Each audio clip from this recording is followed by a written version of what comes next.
Prosonic experience the finest UPVC windows and doors. 7799779088. ఈ నెల 24వ తారీఖున రాయదుర్గం పోలీస్ స్టేషన్ పరిధిలో ఉన్నటువంటి మణికొండలో ఒక దారుణమైన సంఘటన చోటు చేసుకుంది. అదేంటంటే సాఫ్ట్వేర్ ఇంజనీర్గా పనిచేస్తున్న వెంకట్ గోపాల్ అనే వ్యక్తి, ఇదిగో స్క్రీన్ మీద కనిపిస్తున్నాడు చూడండి, అతను సూసైడ్ చేసుకున్నాడు. తను బలవన్మరణానికి పాల్పడడానికి కారణం సొసైటీలో అవినీతి పెరిగిపోయిందని, కాలుష్యం పెరిగిపోయిందని, తను భరించలేకపోతున్నానని, తను కూడా భారం కాలేను అని చెప్పేసి అతను లెటర్ రాసి సూసైడ్ చేసుకున్నాడు. ఒక దారుణమైనటువంటి ఇన్సిడెంట్. ఎందుకంటే ఆ అబ్బాయి సాఫ్ట్వేర్ ఇంజనీర్గా గత 2 ఏళ్లుగా వర్క్ చేస్తున్నాడంట.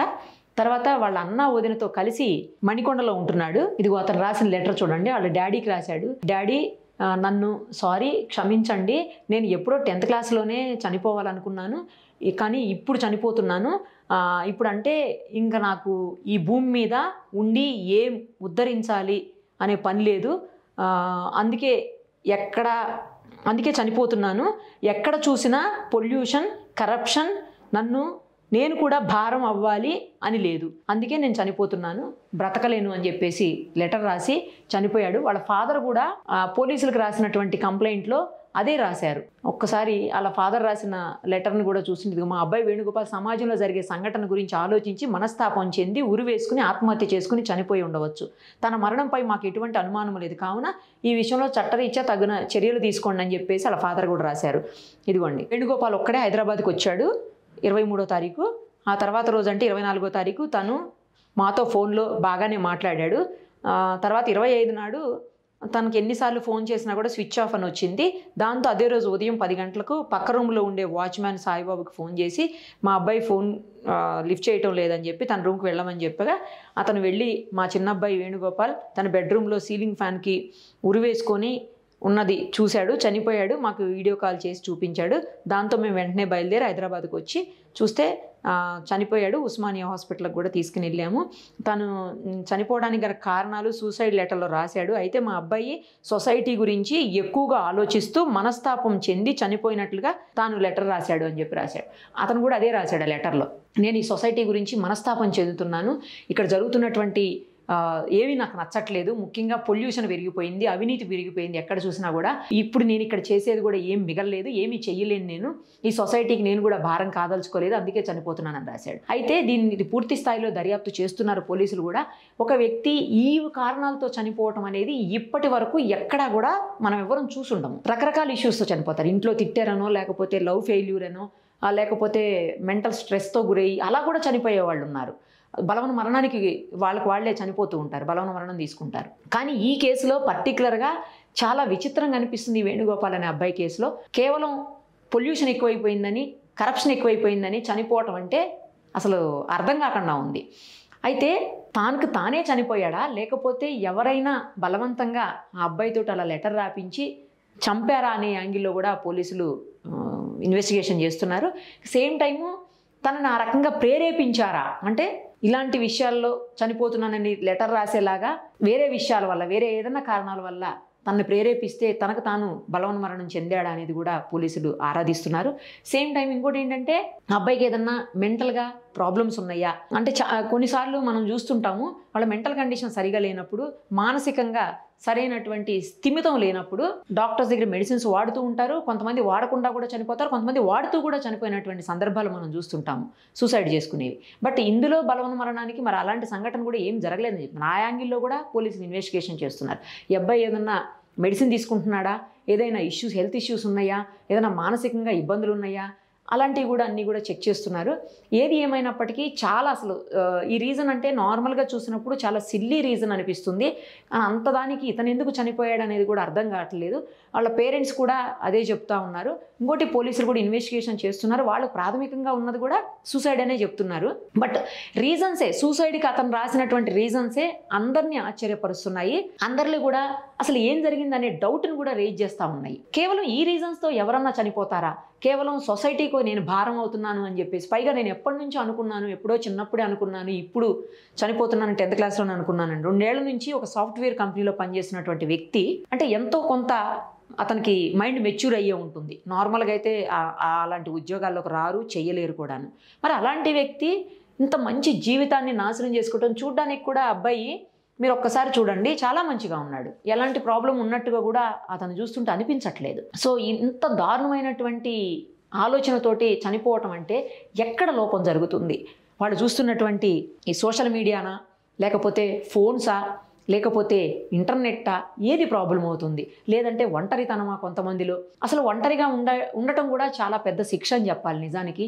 చుట్టూ సొసైటీ ఉన్నా, చుట్టూ మనుషులున్నా, చుట్టూ మనవాళ్ళున్నా, తనవాళ్ళున్నా, బంధువులున్నా, ఫ్రెండ్స్ ఉన్నా, కొలీగ్స్ ఉన్నా కూడా కొంతమంది ఒంటరిగానే ఫీల్ అవుతూ ఉంటారు. దానికి రీజన్ కూడా ఉండదు. మానసికంగా ఏమన్నా ఇబ్బంది ఉంది అంటే అది కూడా ఉండదు. బట్ అలాంటి ఏమన్నా ఉన్నాయా ఈ అబ్బాయి విషయంలో? అది తెలియదు. వాళ్ళ అన్న వదినతోటే ఉంటున్నాడు అని చెప్తున్నారు. మరి అలాంటప్పుడు సొంత వాళ్ళతో ఉంటున్నట్టు ఎక్కడ? హాస్టల్లో కూడా లేడు. బయట ఏదన్నా హాస్టల్లో ఉన్నాడు, పీజీ హాస్టల్స్లో ఉంటారు, కొన్నిసార్లు రూమ్స్లో ఉంటారు, సింగిల్గా ఉంటారు. అలాంటప్పుడు ఏమన్నా డిప్రెషన్గా ఫీల్ అయ్యాడా అంటే మరి అలాంటిది కూడా ఏం కనిపించట్లేదు. ఇప్పుడు ఏంటంటే మొత్తం మనం చూస్తున్నాం చిన్న చిన్న విషయాలకు కూడా హర్ట్ అయిపోవటం. స్కూల్లో ఏదైనా జరిగింది, ఎంతమందో పిల్లలు పైనుంచి స్కూల్ పైనుంచి టీచర్ తిట్టిందనో, లేకపోతే క్లాస్మేట్తో గొడవైందనో పైనుంచి దూకి చనిపోయిన సందర్భాలు మనం ఈ మధ్య కాలంలో చాలా చూస్తున్నాము.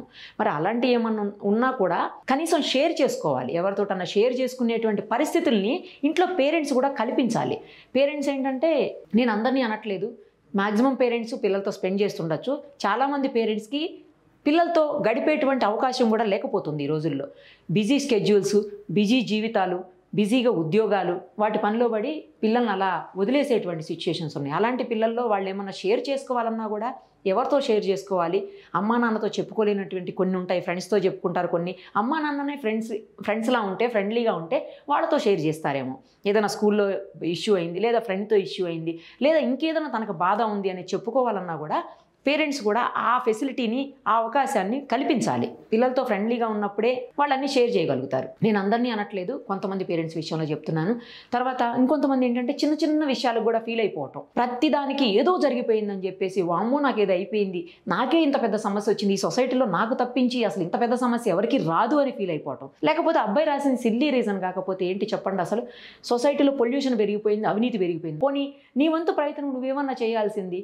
ఏ మొక్కలు నాటడమో, లేకపోతే బయటికి వెళ్ళి అందరినీ ఎడ్యుకేట్ చేయటము, పొల్యూషన్ తగ్గించేందుకు తన వంతు ప్రయత్నం చేయటము.